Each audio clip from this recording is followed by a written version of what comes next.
It's Kira from Loans Canada.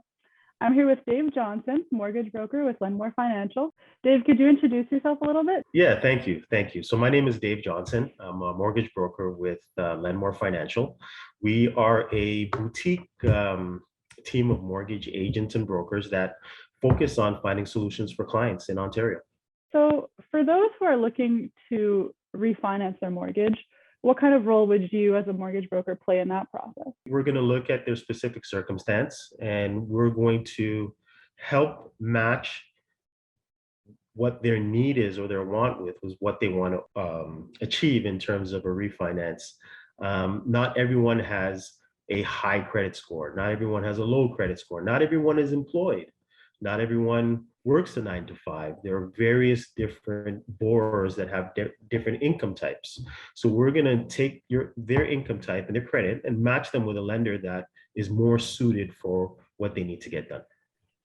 So the idea is really like a fully personalized process in a way that someone couldn't get on their own, I suppose, if they were just looking and going straight to the bank.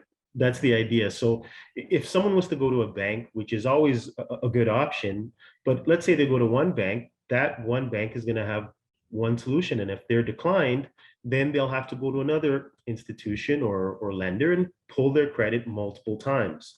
The main thing with a broker is that we'll pull the credit one time and Right. we'll use that score or profile to shop the marketplace with many different lenders and see if we can find a low rate or low cost of borrowing solution for what they're trying to achieve. And getting back into the refinancing area, so when would you recommend a home equity line of credit over a refinance? In what types of situations?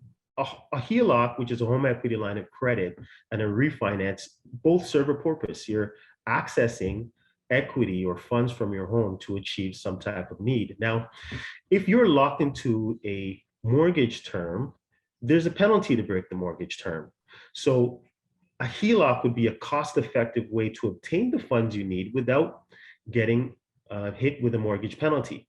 Now, if you're closer to the end of your mortgage term and there's a low penalty to break the mortgage, then refinance would be the way to go. So it really all depends on where you are in your term and what the penalty is or isn't to achieve the funds that you need. So now what about second mortgages? When would you propose that as a good choice for accessing your home equity? So a HELOC is usually approved by major financial institution, trust companies, or credit unions. Now, with each HELOC product, there are guidelines that the banks and these financial institutions must follow. Not everyone fits within the box of the guidelines to be approved for a HELOC, whether it be a credit score, income requirements, property location. So that's where the second mortgage comes. Most second mortgage approval processes are based on the equity in the home. So we're not going to say your credit score is low, so you can't access the equity, or you're not making enough income. Most lenders will find some medium of how to get you the funds you need without jumping through a lot of hoops. I see. Okay, great. So they all three of them have their pros and cons. It really just depends on your specific situation, and that's where you come in. That's the idea. That's where the mortgage broker comes in.